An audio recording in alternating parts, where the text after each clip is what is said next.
Funny story, last night I was at the supermarket near Tiger Guest House just buying a beer, and then I seen another Australian with an accent. It's like, oh, are you speaking English? I'm like, yeah. I said, oh, where are you from? I said, I was born in Sydney, but now I live in London. And he's like, oh, good to see you. I was like, what are you doing here? And I said, oh, I'm here to visit Caligula's museum because his poetry gave me a lot of comfort after my grandma and my Uncle Brian died. And then Dream Theater had some of his poetry in the song Breaking All Illusions. And I was like, oh, that's impressive, man. So, kind of funny that there are like over at least 50,000 Australian citizens who live in this country. Because, thousands of Lebanese came to Australia before Lebanon became a country. And then, so there's a large amount of that come back and stuff. So it's typical, Same thing with like Americans and Canadians, and I think there's many British. We'll get back to Beirut. It'll take 2 hours. I'm really gonna miss this beautiful town. I wish I could stay longer, but you know what I'm like. I need to go to other places. I still haven't seen much of Beirut yet. I'm really gonna miss Bashari. It's been a beautiful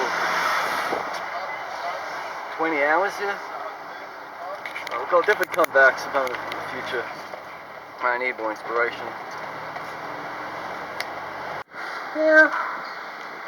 So this is downtown Beirut. You got a Greek Orthodox church here, a Sunni mosque right here, and a Maronite cathedral over here. So I'm trying to find this cathedral where the singer Sava is buried. I'm not sure if I'll be able to find it. So I finally found what I'm looking for. I'm in Martyrs Square nearby, but here's the beautiful mosques. You got like Mosque Muhammad Amin. Let's see English. It was operation until 75, open 19th century because of the war. It took decades of renovation to obtain suffragette land. It was opened by late Prime Minister 2002. Then right over here, that's Martyrs Square. That martyr statue, that's got bullet holes from the war from 75 to 1990. It was also put up there because of the martyrs who died fighting. So here we have Martyrs Square.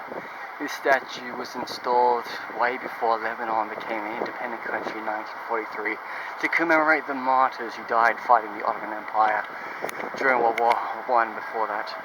And then if you look over there, you got the beautiful Muhammad Mosque. So this statue, it's got bullet holes from the Lebanese Civil War. And it's beautiful that some man has attached a Lebanese flag to a martyr. These people walking through the souks in Beirut, just very tacky shops. I mean, look, like Starbucks and stuff, and people play Michael Jackson. Yeah, just too modernized. Not that Asian, not like the ones in this. So after a long walk from downtown Beirut, following the Mediterranean Sea line, I'm at the famous Rayoush rocks. They don't really look too good from here, but if I walk maybe down over there, and here we are, Rayoush rocks. Well worth the walk from downtown Beirut.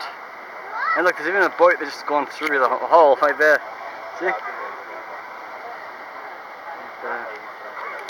This is quite strange because I'm seeing Mexican flags. I was in Mexico a few months ago at Christmas, and a Lebanese flag. What's wrong with this plaque there? It's probably the thing to do with Donald por el Centro Lebanese de Mexico. So probably might have been Mexican president visiting Lebanon. I wonder who this person is in the statue. I think. Let's see. Okay, it's probably some friendship thing to do with Mexico and Lebanon. So, if you know anything about Mexico and Lebanon, or Lebanese people moving to Mexico, put your voices and opinions down in the comments. I am not really an alcoholic myself. I wouldn't call myself an alcoholic. I mean, I don't drink alcohol all the time. I live in London, I don't go out for pints and stuff. It's just stupid. But today, I'm just feeling like, this is like my 4th Beirut beer I've had. It's a small bottle though. It's quite cheap. It's only like 1,000 Lebanese pounds, like less than $1 US. And I like it, but, I've never really been drunk in my life. I've never been intoxicated. I've never driven while drunk. Because I don't really drive. But I've never gone to work drunk. I've never drank alcohol at work. I'm just a social drinker and stuff. But then, you know, I do have my health adversities and stuff. But one thing is, they just say, just take 2 to 3. You shouldn't have more than 2 to 3 units a day. That's according to British standards. Don't know how much like a unit this is. There's this cat here in Beirut, and it thinks it's its mother and stuff. It keeps following me. Oh look, it's moving the cat. I can't really see it, it's too dark, but hey. So look, you're coming near me. You're really pussyfooting around with me, ain't you? I mean, this cat reminds me of my cousin's cat and cage, little boy. It's had it in Azerbaijan before. It's manouche, whatever you like to call it. You can also buy this all throughout the Middle East. And